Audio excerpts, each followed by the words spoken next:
Hey, it's Cameron here. I'm just here to pick up some books for Children's Book Project. I'm looking to see what I can get for my students, what they can take home, what I can add to my class library. So let's follow me. Whatever you need for your program, for the kids that you're working with, get whatever you need, free unlimited books for them. Okay. But also we want you to get as many books as you possibly can for the kids that you're working with that you know don't have books of their own at home. Yes, ma'am. Otherwise, if you see it, you can have it. So Okay. look high, look low. Mm-hmm. If you're not seeing something you want, ask me or Alexander, and we might be able to put our hand on it for you. My favorite books growing up were, I actually just seen a classic in here, Peter the Rabbit. So books like that, Curious George, Berenstain Bears. The kids don't know nothing about those stories. I try to give it to them, and they be like, "What is this, Mr. Cameron?" I gotta catch up with the times. Today we'll be reading "Am I a Fraud" by Lizzie Rockwell. This is my first year as a kindergarten teacher on my own. So I teach over at Highland Community, East Oakland. So a low income area, and just thankful for the opportunity to receive books for my students. Who am I? Am I a fraud? Not yet, but soon. As a kindergartner, I think I was just coming to school just to play around. I had teachers that basically didn't understand where I came from. And so some of the stuff that I was doing was just based off of the environments that I was in and that I grew up learning. And so it always seemed like I was in trouble. I have quite a few students that I have to understand where they come from, that what they do is okay at home.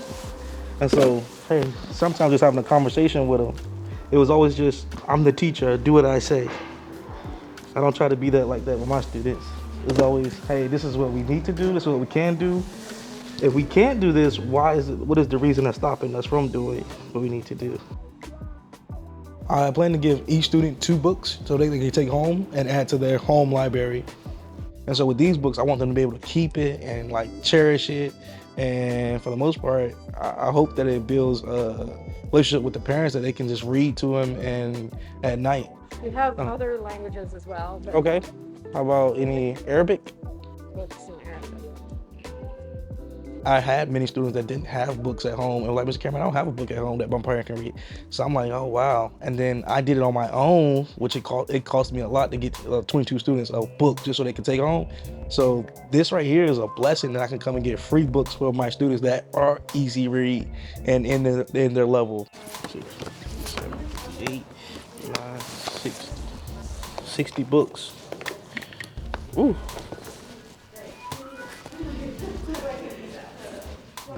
Okay, beautiful. All right. Ooh. So will you come back and see us again and take more stuff? No, this is perfect. Like I was saying, I had many students that didn't have books, so I had to pay. I paid for my own, I know. and to get them I at know. least to have one at Get home. everything in your free classroom, and then come back and get more to get away. Yeah. So they can have them at home. Just make an appointment. Okay. So go to childrensbookproject.org and click on Get Books. Just get an appointment on the day you want. Come anytime during open hours, right? Wow. And you are our hero because we know that you're coming in during your free time, your spare time, to do even more for the kids that you're working with. So Yeah. thank you so much. You're just It doesn't stop. doing the work. Yes, ma'am. It doesn't stop at all. Just definitely want to give a shout out to the Children's Book Project. Like what they're doing is an awesome job. If you ever just want to look it up, Children's Book Project, donate, ask them how you can help.